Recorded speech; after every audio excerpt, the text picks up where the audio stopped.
ay rated SPG. Striktong patnubay at gabay ng magulang ang kailangan. Maaaring may masiselang tema, lengguwahe, karahasan, sexual, horror o droga na hindi angkop sa mga bata. Ikaw ang aking lala sa gabing madilim. Ikaw ang bawat sana sa lahat ng hiling. Sagot sa akin. Ngayong Sabado, masisiwalat na nga ba kung sino ang mastermind sa pagdukot o pagkidnap dito nga kay Don Pepe? Lalo na't nahuli na nga itong kasabwat ni Moira na si Dax na tauhan naman dito ni Balahadja noon.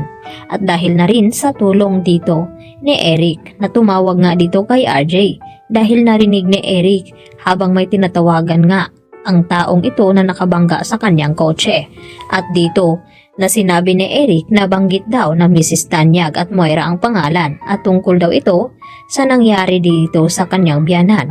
Kaya walang duda na tauhan nga ito ni Moira at dali-dali naman na pinuntahan ni RJ at ni Giselle ang nasabing presento at dito nga na hinawakan agad ni RJ itong si Dax at sinasabi at tinanong kung sino daw ang nagpakidnap sa kanilang papa.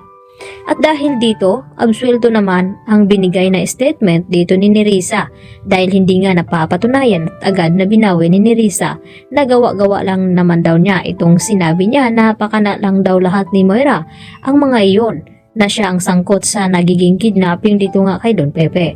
At dito nga na kinausap ni Nerissa itong si Moira sa pag-akala na nilaglag siya nito. At dito nga na sinabi niya na kaibigan niya itong si Moira at kahit kailan ay hindi daw niya ito tatraydorin.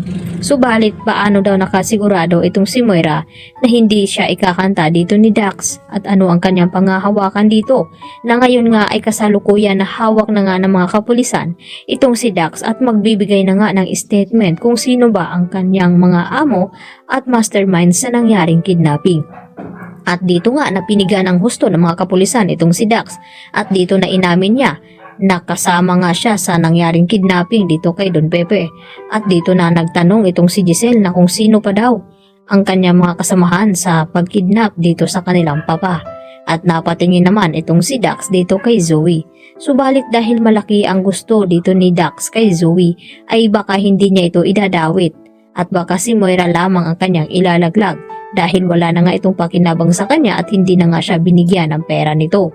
At baka magkakaalaman na nga iyan. At hindi nga nagtagal ay kinanta na nga ni Dax na itong si Moira ang kanyang mastermind. At hindi lang iyon dahil si Moira rin ang nag-utos sa kanya na pasukin itong bahay ni Doc Carlos Benitez at saktan ang asawa nito na si Lynette.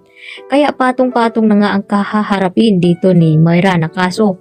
At dito napipigain naman ni RJ itong si Moira na kung bakit nagawa niyang ipadukot ang kanyang papa at kung ano nga ang dahilan nito.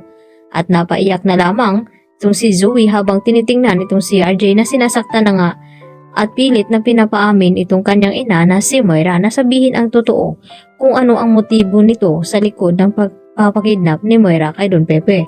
Dahil nakakasigurado nga ito na may dahilan itong si Moira na kung bakit nagawa niya ang krimen na iyon. At wala namang magagawa itong si Dax dahil napilitan na rin siyang umamin dito na itong ang si Moira ang nagutos sa kanila na saktan itong si Don Pepe at ipakidnap. At dahil dito, baka ito na rin ang huli na makukulong na rin sa wakas itong si Moira. Kaya yan naman ang ating pakatutukan at aabangan bukas.